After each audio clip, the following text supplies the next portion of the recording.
The pod came down on the morning of the fourth day of the dry season, about 200 meters past my back fence, in the scrub where the thornweed grows thick enough to swallow a transport hole. I heard it before I saw it, a tearing sound that was nothing like thunder, followed by a silence deep enough to press against the windows. I had been a colonial field medic for 31 years before I retired to the edge of the Talshun settlement. I knew what a crash sounded like, and I knew what silence after a crash meant. I took the kit and walked out. The pod was Rathani. I could tell by the hull plating before I was halfway there. Curved ceramic scale, deep green underneath the carbon scoring, with the clan glyphs melted to slag along the port side. It had come in steep, clipping the top of a rise and plowing a furrow through the thornweed for 60 meters before it stopped. The hatch was buckled open. Inside, the light was bad, but I had a torch, and I had done this before. The adult was dead, a Rathani female, still strapped to the rear cradle, with impact injuries I did not need to examine twice. Her hands were locked around the child restraint harness in front of her. She had spent the last seconds of the descent holding the harness steady. The child was alive. She was small. Rathani children are smaller than ours at the same stage, narrow-limbed and still, with skin the color of pale river stone, and eyes too large for the face. She was not crying. Rathani children do not cry the way ours do.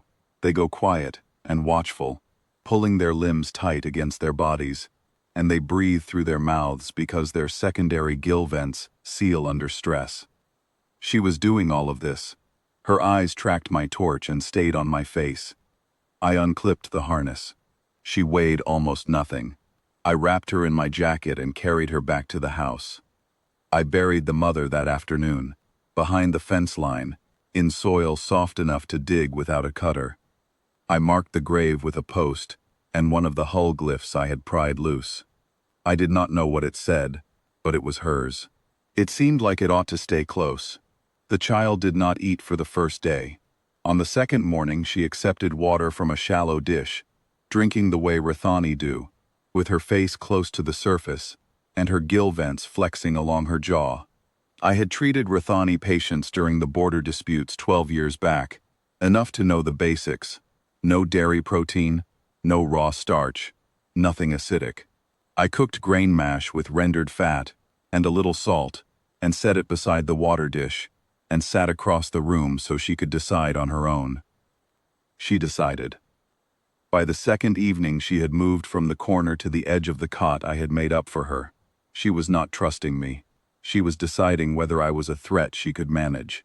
It is not the same thing, but it is the beginning of the same road, and I was in no rush. Administrator Dahl came on the morning of the third day. He was a decent man, I will grant him that. He did not raise his voice. He sat in my kitchen and explained the situation the way he might explain a drainage levee.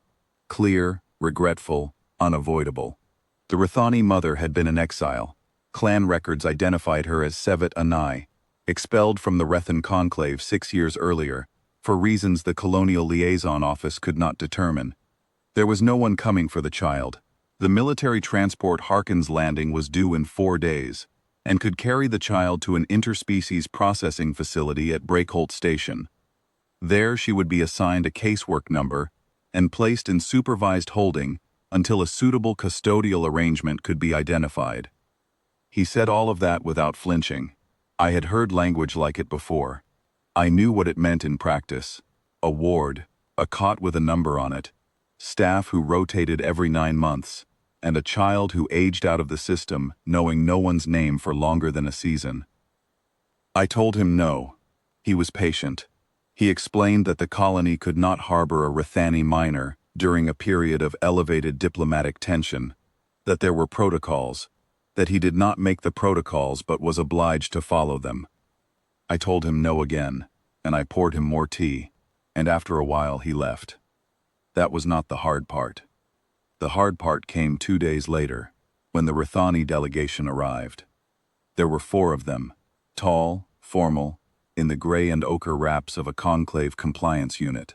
They did not come to my door.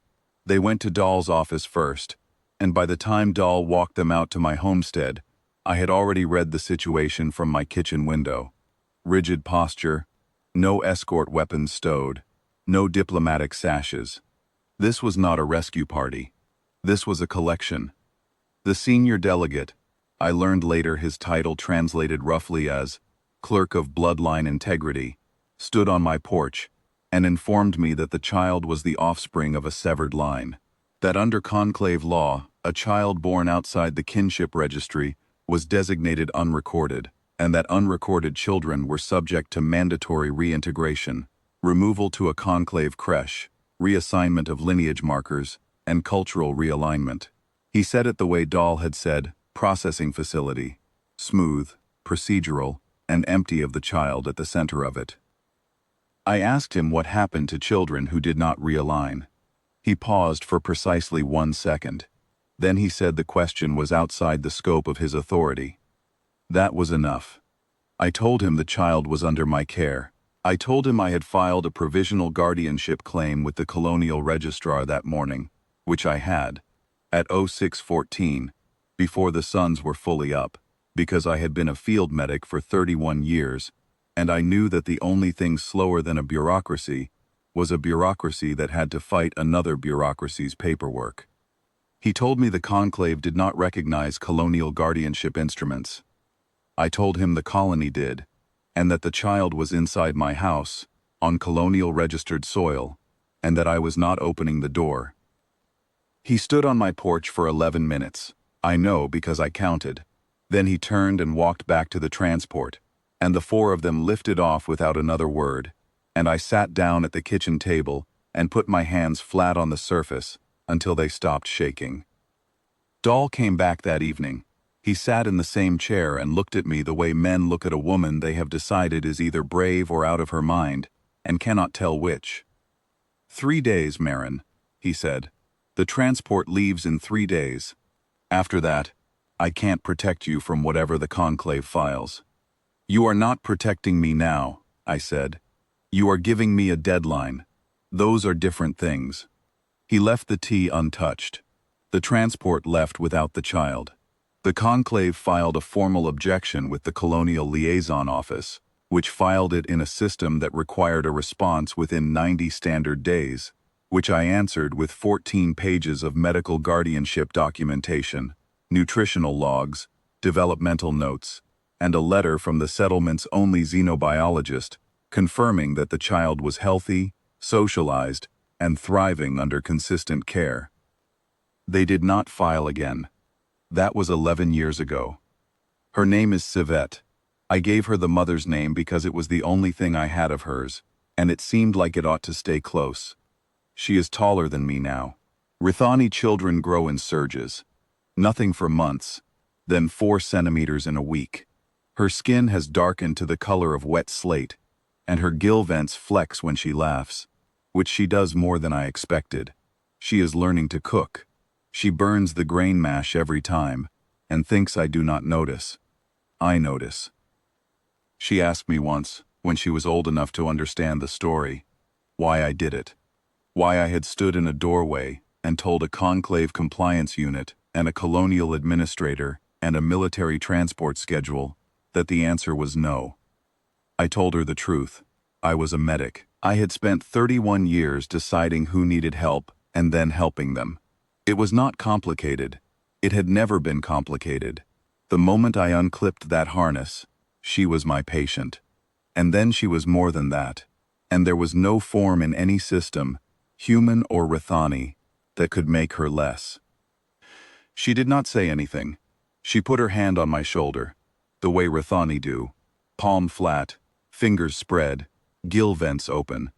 It is the gesture they use for the person who is permanent, the one who does not leave. I am 74 years old. I have a bad knee, and a fence that needs mending, and a Rithani girl who burns the grain mash and puts her hand on my shoulder at the end of the day. 3 days, they gave me. 11 years, I took. I am still here.